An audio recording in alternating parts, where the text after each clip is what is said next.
Hey everybody, how's it going? It is Saturday, April, I want to say, yeah, it's the 13th.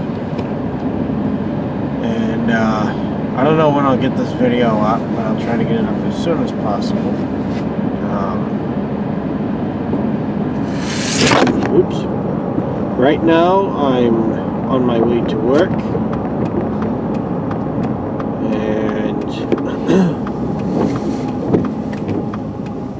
I will be going the same route that I typically go. There's like there's a bunch of different ways I can go. I'm going to go the same route that I typically go, and when I am on my way there, I will show you where the accident happened with my truck and explain what happened. So, stay tuned. Okay, so this is exit 8W off of New Hampshire Route 16, also known in this section of it as the Spalding Turnpike, which goes from Portsmouth to Ossipee, if I'm not mistaken. The road does eventually lead into Maine, but here I am turning onto 155, and this is known as Knox Marsh Road, I believe. Yep, Knox Marsh Road, and that's Littleworth Road, which is also known as Route 9. So, I was just in normal traffic going along.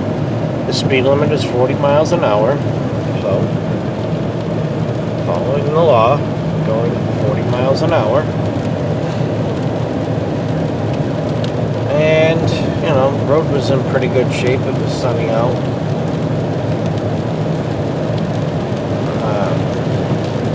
Trying to speed up here. I'll turn that down because I can't stand the noise.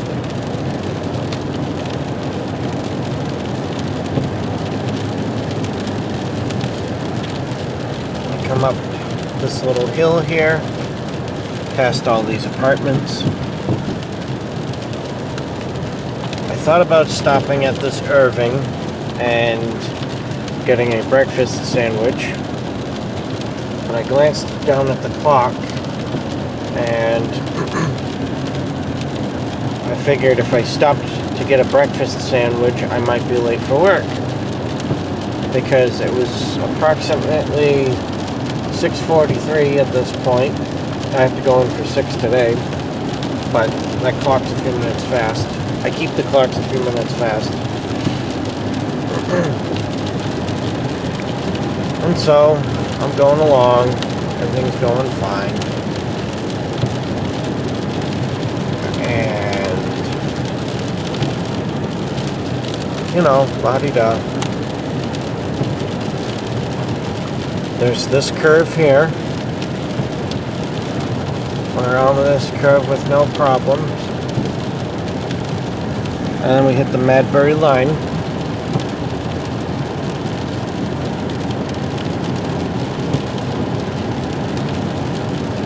And then we've got this first bridge here. I got on this first bridge and the ass end kicked out a little, but it's a short bridge, so I was able to regain control by just simply letting off the accelerator and steering into it. Now, over here, I'm going up a hill, so of course I'm on the accelerator. I can let off a bit because the hill plateaus a little, and then the hill continues. And so, once again, it is a 4-cylinder that I was in. I was accelerating on this hill, and this is where all hell broke loose. Bang, bang, bang, several times. Now, as you can see, there is some damage to the guardrail, but that may not have been from me. So I stopped, I pulled over, I looked at it, and over here, there was a cop car and 2 or 3 other cars all basically waiting for their turn for the cop to deal with them for the same exact fucking thing. He said that mine looks drivable, which it was, so he sent me up here to the Madbury police station, where the secretary just like took my information down and told me I was all set and I could go. So,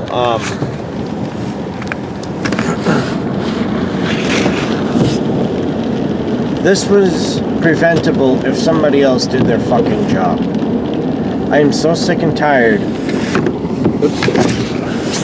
I am so sick and tired of I pay all this money to register my vehicles.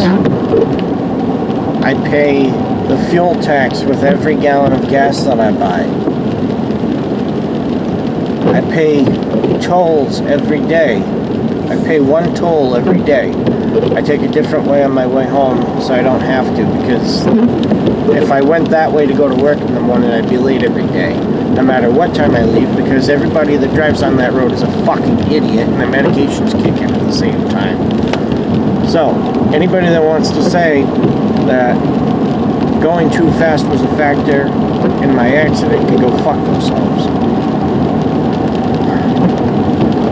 Now, if there was a way that I could get together with every other driver that had an accident on that bridge that morning, or even better, every other driver that had an accident on any bridge in this DOT branch's jurisdiction for the roads and for a lawsuit, I would be totally in on it. I would be absolutely, yep, no ifs, ands, or buts about it. Would I get anything out of it? Probably not. But it's a matter of principle. It's a matter of safety. Why do I have to keep my vehicle safe when they can't keep the fucking road safe? I'm sorry, that's bullshit. That is absolute bullshit. We have safety inspections here. Why do we have safety inspections here if they can't keep the road safe? Why do we have emissions inspections if they can't keep the road safe? Where does the line get drawn? And when, of course, the police officer called it in saying, hey, we keep having accidents over here. Send a salt truck out. Well, all they sent out for a salt truck was big rock salt, which I understand, it was April 10th. And we hadn't had any bad weather in a little while. Sure, it's not gonna, they may not have salt and sand ready to go, but there should always be enough ready to go to fill each truck at least once.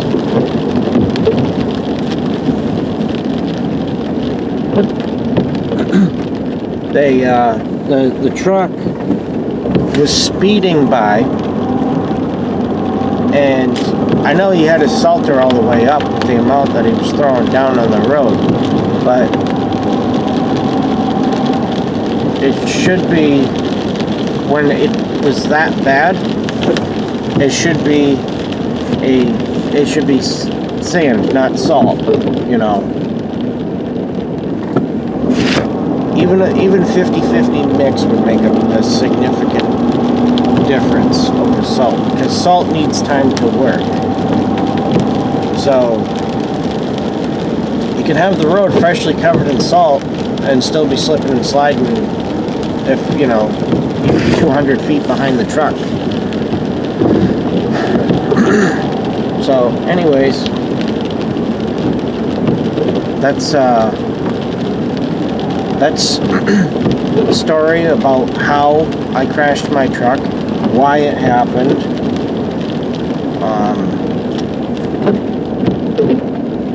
My thoughts and feelings.